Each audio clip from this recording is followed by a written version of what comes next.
উম্মে আইমান বলছে বলো গো আমিনা আমিনা তবে শুনে নাও আপনার কাছে একটা কথা বলতে চাই। আমি তো ছোট মানুষ, ছোট কথা বা ছোট মানুষ ছোট মাকুর কথা বড় জিনিস মানাই নাও। ওগো আমিনা তবে শুনে নাও তোমার পেছনে রেখেছো দয়াল নবীকে, পেছনে রেখেছো দয়াল নবীকে, তার জন্য উঠখানা আগে যায় নাও। ও গো বিবি আমিনা এক কাজ করো নাও, আমার নবী মুস্তাফাকে সামনে বসায়া দাও। দেখবো অটোমেটিক উঠ চলতে লাগবে। আবার নবী মুস্তাফাকে যখন বাবাজি সামনে বসায়া দিয়েছে, সামনে বসায়া দেওয়ার পরে বেরাদুল ইসলাম মাদান সামানিক নাও, আল্লাহর কি কুদরত, উঠ বাবা চলতে লেগেছে, উঠ চলতে লেগেছে। এ বাবাজি মুসলমান ভাইরাও, ওগো আমার সোনা মানিকেরাও, উঠ খানা বাবা চলতে বাবা দুই পাংড়ি রাস্তা পেয়েছে। কি দুই পাংড়ি রাস্তা? উঠটা দাঁড়িয়ে গেছে। মা আমিনা বলছে আল্লাহ গো, আমার মার বাড়ি সেই ৮-৯ বছর পর যাচ্ছে। ৮-৯ বছর যদি বাপের বাড়ি কোনো মেয়ে যায় তো রাস্তা ভুলবে কি ভুলবে না? কাঁচা হলে ভুলবে না, কিন্তু দূর দূরান্ত যদি হয় তো ভুলে যাবে। ভুলবে কি ভুলবে না? হযরত মা আমিনা বলছে আল্লাহ গো, এটা মদিনা যাবার রাস্তা না এটা মদিনা যাবার রাস্তা? আমার নবী মুস্তাফার বয়স তখন বাবাজি কত? ৬ বছর। জোরে করুন। বলে মা কি ব্যাপার, উঠখানা আগে নিয়ে যাচ্ছেন না কেন? বলে এই কারণ জন্য যাচ্ছি না বেটা, তোমার নানির বাড়ি আমি সেই তোমার আব্বা আমাকে বিয়ে করে নিয়ে গেছিল, আর যাইনি গো, তার জন্য চিনতে পারছি না কোনটা মদিনা যাওয়ার রাস্তা আর কোনটা মদিনা যাব চিনতে পারি না। আমার নবীজি বলতেছে ও মা জননী মা, ও গো মা আপনি কি চিনতে পারেন না মদিনা রাস্তায়? আমার নবীজি বলতেছে হাজা তরিকাতুল মদিনা, এটা হলো মদিনা যাওয়ার রাস্তা। হাজা তরিকাতুল ইয়ামিন, এটা হলো ইয়ামিন যাওয়ার রাস্তা। জোরে বলুন সুবহানাল্লাহ। হযরত মা আমিনা রাদিয়াল্লাহু তাআলা আনহা তিনি বলতেছেন বলো গো আমার বেটা, তোমার নানির বাড়ি তো কোনদিন আসো নাই, তুমি চিনলে কেমন করে রাস্তা? আমার নবীজি বলছে গো আম্মা জান, আমি যখন দুনিয়াতে আগমন করেছিলাম ও গো মা জননী, আপনি আমাকে চাদর দিয়ে ঢেকে রেখেছিলেন। আল্লাহ পাক আল্লাহ তাআলার ফেরেশতা হযরত জিবরিল আমিন সারা পৃথিবীর রাস্তা গল চিনা দিয়েছে। জোরে বলবেন না, চিনা দিয়েছে। এ বাবাজি মুসলমান ভাইরাও, ওগো আমার সোনা মানিকেরাও, হযরত মা আমিনা রাদিয়াল্লাহু তাআলা আনহা তিনি বলতেছে বেটা তাইলে এটা মদিনা যাওয়ার রাস্তা? বলে হ্যাঁ মা এটাই তো মদিনা যাওয়ার রাস্তা। মদিনাতে বাবা চলতে লাগলেন, চলতে বাবা মাকামে আবু জায়গা একটা নামাজি। আবার নবীজি বলছে গো মা জননী মা, আপনি এই জায়গাতে একটু দাঁড়িয়ে যান। হযরত মা আমিনা রাদিয়াল্লাহু তাআলা আনহা তিনি বলছে বেটা কিসের জন্য? ও গো মা জননী মা, ওই যে একটা নতুন কবর দেখা যায়, ও গো মা জননী ওটাই তো আমার আব্বা জানের কবর। হযরত মা আমিনা চোখের পানি ফেলায় কান্না করতে লেগেছে। বলো গো বেটা, তোমার আব্বার কবরখানা দেখে আমার মনটা যেন পেটে গেল, আমার বুকটা যেন পেটে গেল। আমার নবীজি বলছো গো মা কিসের জন্য? মা আমিনা বলতেছে বলে বেটা, তোমার আব্বা আমাকে এতটাই মোহাব্বত করতো, এতটাই আমাকে ভালোবাসতো। ও বেটা তবে শোনো গো বেটা, তোমাকে একটা কথা বলি বেটা, তোমার আব্বা জান আমাকে এতটাই মোহাব্বত করতো, এতটাই ভালোবাসতো, তোমার আব্বার কথা মনে পড়লে পরে থাকতে পারি না। জোরে বলুন না সুবহানাল্লাহ। আমার নবীজি বলছে গমাও আপনি এই জায়গাতে আরাম করুন, আমার আব্বা জানের কবরখানা জিয়ারত করে আসবো। এখন অনেক দল বাড়িয়েছে, তারা বলছে কবর জিয়ারত করা যাবে না। কি গো বলছে কি বলছে না? বলছে কবর জিয়ারত করা চলবে না। এই মামাতি মুসলমান ভাইরা, এই সোনামানিকেরা, ওগো আমার মা গেল, মা গো মা জননী, আব্বার জন্য কবর জিয়ারত করুন, ভাইয়ের জন্য কবর জিয়ারত করুন, মার জন্য কবর জিয়ারত করুন। এ বাবা, আমাদের নবী তিনার আব্বার কবর জিয়ারত করেছে, তাইলে বলুন না জিয়ারত করা চলবে কি চলবে না? করবেন তো? অনেকে মানুষ বাবা যে আল্লাহর ওলিকে মহব্বত করে না, আছে না? জি বাবা যে মুসলমান, ও মা কালা শুনে যান, মা রাতের বেলা গো মা জননীর, হযরতে মা আমিনা বলছে বেটা যাও তোমার আব্বার কবর খানা জিয়ারত করে নাও। বেরাদর ইসলাম মুআজ্জিন সামানি কি নামাও, এক পা দু পা করে যখন বাবা চলতে লেগেছি, চলতে চলতে চলতে বাবাজি হযরতে মা আমিনা আল্লাহর কাছে দোয়া করে, আল্লাহ গো আজকে যদি আমার স্বামী বেঁচে থাকতো, আমার বেটা কতই না আদর পেত, কতই না সন্তান হতো। বেরাদর ইসলাম কবর যখন জিয়ারত করা হয়ে গেল, আমার নবী মুস্তাফা বলছো গো মা জননী, আমি তো আব্বার কবর জিয়ারত করলাম, এবার যাবেন কোথায়? হযরতে মা আমিনা বলছে বেটা তোমার নানির বাড়ি হলো সোনার মদিনাতে, তোমার নানির বাড়িতে 1 মাস থাকবো, থাকার পরে আমরা চলে যাব মক্কায়। আমার নবীকে বাবা নিয়ে গেলেন তিনার নানির বাড়িতে, নানির বাড়িতে বাবা 1 মাস থাকলেন, থাকার পরে মা আমিনা রাদিয়াল্লাহু তাআলা তিনি বলতেছে ও গো বেটা বেটা এবার আমাদেরকে চলে যেতে হবে মক্কায়, কেন না তোমার নানির বাড়িতে 1 মাস থাকা হয়ে গেল, ও গো বেটা চলো যাই। আমার নবীকে বাবা কি করেছেন, উটের উপরে চড়িয়ে নিয়েছে, চড়িয়ে নেওয়ার পরে উম্মে আইমান উটের লাগাম ধরে টানছে, চলতে চলতে চলতে চলতে চলতে বাবাজি মা আমিনা রাদিয়াল্লাহু তাআলা আনহা তিনি বাবাজি মনে মনে চিন্তা করে, আল্লাহ গো আসমানেতে অনেক রোদ্দুর পড়তেছে, একটা জায়গাতে যদি 1-1 ঘন্টা 2 ঘন্টা বসে আরাম করে যদি যেতে পারতাম তো খুব মনে বড় আশা ছিল। বাবাজি ঘর ধরতেছে, বাবা ঘর নাই, দূরে দেখতে পাচ্ছে একখানটা ঘর, ওই জায়গাতে গিয়ে আমিনা মা আমিনা রাদিয়াল্লাহু তাআলা আনহা খটখট খটখট করে আওয়াজ, এক ইহুদি বাবাজি দরওয়াজা খুলেছে, খোলার পরে যে কে গো তুমি? বলে আমার নাম হচ্ছে আমিনা। বলো বাড়ি কোথায়? বলো সোনার মদিনা। হ্যাঁ বলো সোনার মদিনায়? বলে হ্যাঁ। বলে ওই যে ছেলেটা উটের উপরে বসে আছে ওটা কে? বলছে ইনি হচ্ছেন আমার বেটা, ইনি হচ্ছে আখেরি জামানার নবী। যেরকম তবে আমিনা তুমি হচ্ছে আমাদের এলাকার মহিলা, তবে শোনো তোমাকে এই বৈঠকে বসতে দিব, কিন্তু তোমার ওই বেটাকে বসতে দিব না। মা আমিনা রাদিয়াল্লাহু তাআলা আনহা তিনি বলতেছে বলো ভাই কেন গো ওইটুকু বাচ্চা আপনার কি দোষ করেছে, কেন বসতে দিবেন না, কেন দিবেন না, কিসের জন্য বসতে দিবেন না? বলে ওগো আমিনা আমিনা আমরা তাওরাতের মধ্যে পড়েছি, জুবুরের মধ্যে পড়েছি, ইনি হচ্ছেন সে জামানার নবী। ওগো আমিনা তিনা ধর্মকে চালু করবি, আমাদের ধর্মটাকে বাতিল বলে ঘোষণা করবি, তোমার বেটার প্রতি আমাদের রাগান্বিত আছে। ওগো আমিনা তুমি আমাদের এলাকার মেয়ে বসো, কিন্তু তোমার বেটাকে বসতে দেব না। আচ্ছা বলুন বাবা, কোন মায়ের সন্তান কে বসতে যদি না দেয় কোন মা জননী কি বসবে? বসবে না।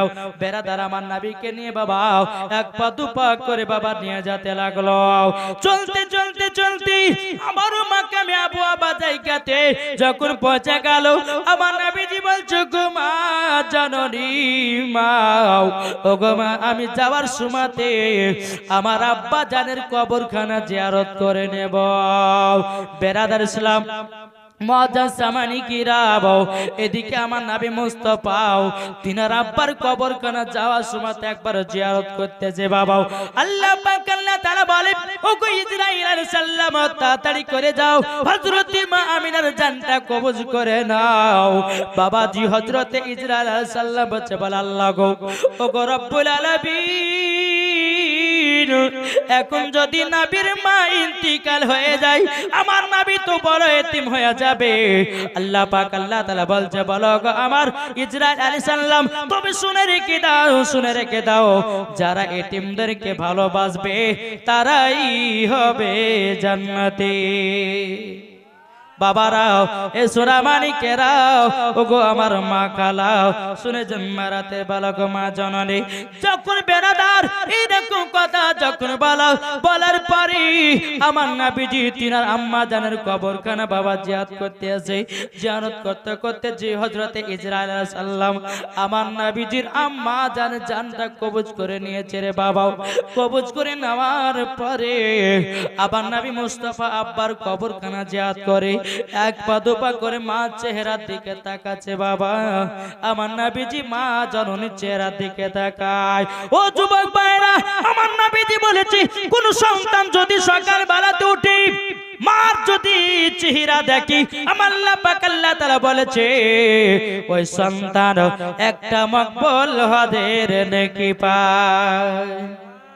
কিন্তু আমাদের ঘরের ছেলেরা তা করে না। বাবা ঘুম ভেঙেছে অমনি বাবা ফেসবুক চালু করে দিয়েছে তারপরে বাবাজি অমনি আপনার হোয়াটসঅ্যাপে কার সঙ্গে মেসেঞ্জারে মেসেজ করতেছে বেরাদের শুনাম মোবাইল খুলে বাবা কোয়েল মল্লিকার ফটো দেখে কিন্তু মার চেহারা দেখার টাইম নাই। আছে না নাই? বেরাদের শুনাম আমার নবীজি তিনার আম্মা জানের বাবাজি চেহারা কানা দেখতেছে বাবা। এক বা 2 ঘন্টা যখন হয়ে গেল আমার নবীজি মা মা করে ডাকতেছে বাবা আর মা জানো সারা দেয় না। ওগো আবার ভাইরা মা আর সারা দেয় না। মা জননীর মুখে হাত দিয়েছে লাকে হাত দিয়েছে বাবা আর কোন নিঃশ্বাস নাই।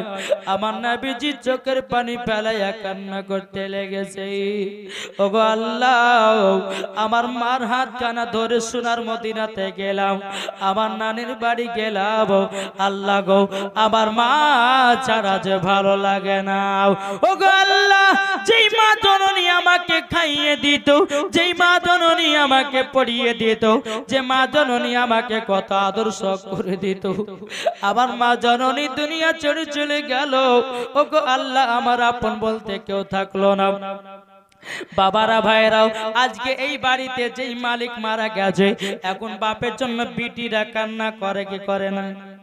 বাবারাও যখন বাপের কথা মনে পড়বে বিটিরা হাও হাও করে কান্না করবে আল্লাহ গো আমার আব্বা নাই দুনিয়াতে আমার মা নাই দুনিয়াতে এইরকম বলে বাবা কান্না করবে রে বাবাও। আমার নবীজি বলতেছে বলো গো মাইমান আমার মাকে ছাড়া ভালো লাগে না। জোরে বলুন এ বাবাজি সোনামানিকেরাও আপনাদেরকে বলতে চাই মা বাবার সেবা করুন মা বাবাকে ভালোবাসুন। মা বাবা যদি চলে যায় আর দ্বিতীয়বার মা খুঁজে পাওয়া যাবে না। আমার নবীজি মার জন্য কেঁদে কেঁদে কেঁদে বাবা পাগল দিবানাও। উম্মা আমার বলছে নবী গো আপনি কান্না করবেন না। যদি আপনি কান্না করেন আসমানে ফারিস্তারা কান্না করে। আমার নবীজি চোখের পানি বাবা ফেলাইয়া কান্না করছে মা গো ওগো মা যে রাস্তা দিয়ে হেঁটে হেঁটে হাত কানা ধরে নিয়ে গেলাম গো মা ওগো মা আপনাকে মক্কাতে নিয়ে যেতে পারলাম না আমার দাদর কাছে কি জবাব দেব? ও মাইমান বলতেছি বলো গো নবীজি আপনার আব্বা জানের পাশে আপনার আম্মা জানের দাফন কাফনের ব্যবস্থা করে দিন। দাফন কাফনের ব্যবস্থা হয়ে গেল। আমার নবীজি মার পায়ের দিকে বসে বসে কান্না করে আল্লাহ গো আল্লাহ আবার মাকে ছেড়ে যেতে ভালো লাগে না। উম্মা ইমান একটা নবী মুস্তাফার হাত মোবারক কানা ধরেছেন ধরার পরে বেড়া দাও এক পা দুপা করে বাবা চলতে আছে। আমার নবীজি মার কবরের দিকে তাকায় একবার উম্মা ইমার দিকে তাকায় বাবাও আমার নবীজি কেঁদে কেঁদে চোখগুলো লাল লাল হয়ে গেছে বাবাও।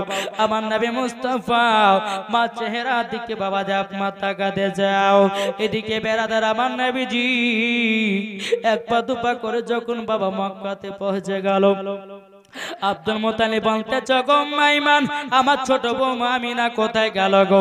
তিনার মার বাড়ি থেকে গেল নাকি? যেমন বাবা কথা বলাও বেরাদার ইসলাম মাদান সামানিকেরা বাও ও মাইমান মুসলমান তিনি বাবা চোখ কানা তুলে কান্না করতে লেগেছে। বলে হুজুর গো বেয়াদবি মাফ করবেন, আপনার ছোট বৌমা আমিনা এমন জায়গা চলে গেছে আর দুনিয়ায় ঘুরে আসবে না। অমনি বাবা আব্দুল মুত্তালিব চোখের পানি ফেলে কান্না করতে লেগেছে। বলে আল্লাহ গো ওগো রব্বুল আলামিন, আমার ছোট বৌমা এত আমাকে আদর সহাগ করতো, আমার জামাগুলো খেচে খেচে দিত, আমার খাবারটা আগে আগে দিত। আল্লাহ গো আমার ছোট বৌমা আমিনা দুনিয়াতে আর বেঁচে নাই। আমার নবীজি মাথা নিচু করে আছেন। আব্দুল মুত্তালিব বলছি বলো গোপদা কিসের জন্য মাথা মোবারকটা তোলো না। আমার নবীজি মাথা মোবারক তুলেছে বাবা, আমার নবীজির চোখ গলে বাবা লাল লাল হয়ে গেল। লাল লাল যখন বাবা হয়ে যাও বেরাদুল ইসলাম মুআদ্দিস সামানিকরাও, আব্দুল মুত্তালিব বলতেছে বলো গো নবীজি মার জন্য কান্না করেছেন। বাবা যে আমার নবী মুস্তাফা বলছে দাদু গো আমার দুনিয়াতে কেউ থাকলো না, আব্বাও নাই মা নাই, বড় এতিম হয়ে গেলাম। রাস্তার ধারে এতিম বাঁচাও, রাস্তার ধারে এতিম বাঁচাও, কেন বসে আজ কান্দে রে আরশের পায়াও হিলে রে। রাস্তার ধারে এতিম বাঁচাও, কেন বসে আজ কান্দে রে আরশের পায়াও হিলে রে। এতিম বাঁচা বসে বসে কেন আজ কান্দিয়া যায়, খোদা তাআলা ডেকে তামাম ফারিস্তাদের তাই তো কয়, ফারিস্তাদের তাই তো কয় তাড়াতাড়ি করে তোমরা, তাড়াতাড়ি করে তোমরা নাও না কলে আজ তোলে রে আরশের পায়াও হিলে রে। রাস্তার ধারে এতিম বাঁচাও, কেন বসে আজ কান্দে রে আরশের পায়াও হিলে রে। রাত পহালো দিন ফুরালো, রাত পহালো দিন ফুরালো, আর তো সময় নাই গো পিতা নাই গো মাতা, কোথায় গেলে মোরা শান্তি পায়, কোথায় গেলে মোরা শান্তি পায়। থাকতো যদি পিতা মাতা, থাকতো যদি পিতা মাতা, দুঃখ যেতাম ভোলে রে আরশের পায়াও হিলে রে। রাস্তার ধারে এতিম বাঁচাও, কেন বসে আজ কান্দে রে আরশের পায়াও হিলে রে। বাবারা আমার মা বোনেরা সবাইকে একদিন অন্ধকার কবর যেতে হবে ভাই, তাই আপনাদেরকে বলি কবরকে ভয় করুন। আমার নবীজি বলেছে যে ব্যক্তি কবরকে স্মরণ করে তার জীবনে গুনার কাজ বলতে কিছুই না, জোর হবে না বাবাজি সোনা মানিকের। যাই হোক আল্লাহ পাক আল্লাহ তাআলা আমাদের সকলকে যেন নবীজির গোলাম বানিয়ে না, জোর কোন আল্লাহুম্মা আমিন। বাবাজি আপনাদের সম্মুখে একটু গজালে টিলা দেব, তারপরে কিয়াম করব, ঠিক কি না? শুনতে রাজি আছেন? চান্দা বলে, ধরে বলেন চান্দা বলে, তারা বলে, বলে মন মামর